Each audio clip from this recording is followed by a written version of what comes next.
7'3" Latvian in the open floor.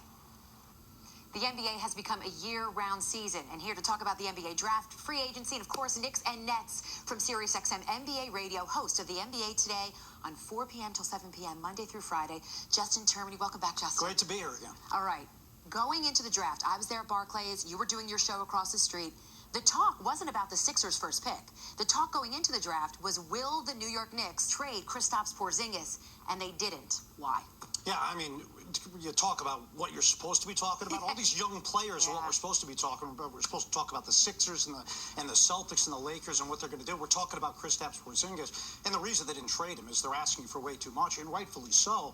You can't trade a 21-year-old kid who's 7'3" and probably the best player in your organization for the last 30 years. But because he is so good and, you know, it just has a personality, Kevin Durant calls him the unicorn. How close were they? Because there were teams that were interested. Yeah, I don't think they were really close. I think Danny Ainge said that they were never serious about doing it. I think that it's more of a personal thing for Phil, where he's not actually looking to go out and trade him. I think he's just trying to put a little scare into him because of what he did in skipping the exit meeting. And Justin, that's what I want to talk about. Phil Jackson was very upfront. They were taking calls. He did not like that Porzingis skipped that exit meeting. But is there also some validation to maybe the injuries or the talent level that Phil sees? Because he's going to forget more about basketball than we know. Yeah. Is there some validation to maybe making a move for some big talent? I think it's all an ego thing with Phil Jackson. Yeah. He's 70-something years old. He wants to send a message that I didn't like the fact that you skipped an exit meeting. Meanwhile, you got Derrick Rose, who skips a game, and they're talking about possibly re-signing him. And you don't see this happening with other young stars around the NBA. Are the Phoenix Suns talking about trading Devin Booker? Antetokounmpo in Milwaukee? Do you hear rumors there? You don't hear that type of stuff. So why it's happening in New York, I don't know. So what happens when the team comes together and Porzingis is there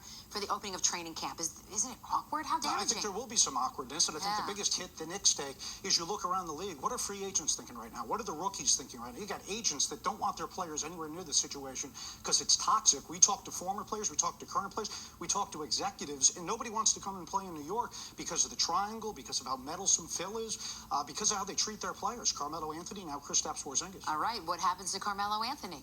I think he's got to be dealt, and it's not because of the talent level. I think it's more of the dark cloud that's hanging over the organization right now. Now, I don't know if that ends up being the Los Angeles Clippers. I don't know if somehow they get a deal done where he goes to Cleveland, but you can't open up the season again with Carmelo Anthony here on the roster when it seems to just be a distraction. Justin, you mentioned the Clippers. It seems like that's one of the few teams that Anthony would waive his no-trade clause for. There was rumors about Blake Griffin back at the trade deadline. How likely is something like that to happen? Well, Blake's a free agent right now, and he gets to pick where he wants to go, and I highly doubt he's going to agree to a sign and trade to come play for the Knicks with the mess that they're in right now.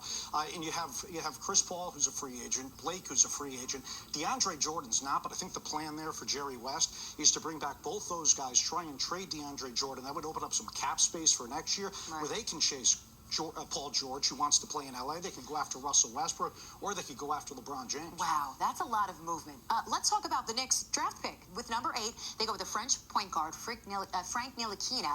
How can he help the team? Well, I don't think he's going to be able to help the team right away. He's 18 years of age. He's a guy that I think has a high basketball IQ. That's what you're hearing. He's not a great shooter. He fits into maybe the triangle better than Dennis Smith, some of the other point guards that were out there. But he's a couple of years away, and that's the only reason that it might make sense to bring Derrick Rose back on a very short-term deal, is I'm not sure that he's ready to start at the age of 18. 2 years from now, I think maybe he can. And you're not hearing all-star level type of play from him throughout the course of his career, but a very solid starter. Let's talk about the Nets for a little bit. They did get a true center in Jared Allen after trading for D'Angelo Russell and Timofey Mozgov. So how do you like those moves? What can they do with that? First couple of moves I actually like for the Nets in a long time because they're restricted with the salary cap and obviously not having any of the picks. So they bring in D'Angelo Russell, who's the number 2 overall pick.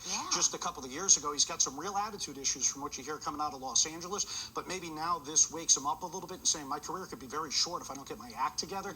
They don't have any high-level starters here with the Nets. He's a young kid, 21 years of age. If he does get his act together, he could be the starting point guard for a while here. And then bringing in Jared Allen, well, they just got rid of Brook Lopez, who's a better player right now than D'Angelo Russell, so they might win even less games this upcoming year, but they need to slide in another big guy into the rotation.